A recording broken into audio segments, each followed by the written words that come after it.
ম্যাচের দিকে যুক্ত হয়ে যাব এবং অলরেডি আমরা কিন্তু প্লেয়ারদেরকে দেখতে পাচ্ছি নিজেদের এবার কিন্তু হারটাকে একটু চালিয়ে নিচ্ছেন। তবে যারা নতুন নিউ এসে জয়েন করছেন গ্রুপ সি এর টিমস গুলোর জন্য একটু খানিকটা টাফ হতে পারে, যেহেতু নতুন ভাবে আসলে তারা ডিভাইস নিয়ে এই জায়গাতে এসে এই নতুন এনভায়রনমেন্টে বসছে। সো তাদের জন্য একটু কিন্তু খানিকটা টাফ হতে পারে আমার কাছে মনে হয়। নতুন যে গ্রুপ থেকে যে দলগুলো এসেছে তারা অবশ্যই সে জায়গাতে একটু প্রেশার তো ফিল করবেই, কিন্তু দেখুন মেন্টাল গেম কিভাবে খেলতে হয় সেইটা বুঝিয়েছে RRQ কাজু।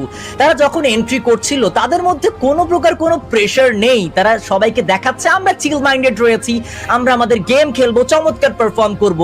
এইটাকেই বলে মেন্টাল গেম। আপনার অপোজিটে যে দলগুলো খেলছে, আপনার বিপক্ষে যে দলগুলো খেলছে তাদের মেন্টালিটি নিয়ে আপনি সেখানে খেলছেন যে আমাদের কোনো প্রেশার নেই, তোমরা সামনে আসলে তোমরাও আমাদের কাছ থেকে সে জায়গাতে এলিমিনেট হবে, সো বুঝে শুনে সামনে আসবে।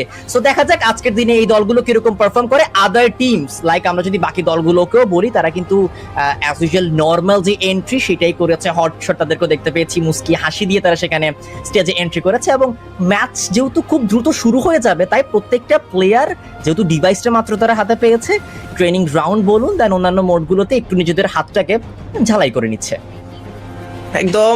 এবং সেখানেই কিন্তু আমরা দেখতে পাচ্ছি সেই চিরচেনা RRQ কাজু, the team from Indonesia right now preparing themselves for a big match. Let's see what can they do in the match right now. এবং আমরাও কিন্তু স্নিক পিকে দেখতে পাচ্ছি RDA জুনিয়র ম্যাচ শুরু হয়ে যাচ্ছে কিছুক্ষণের মধ্যে।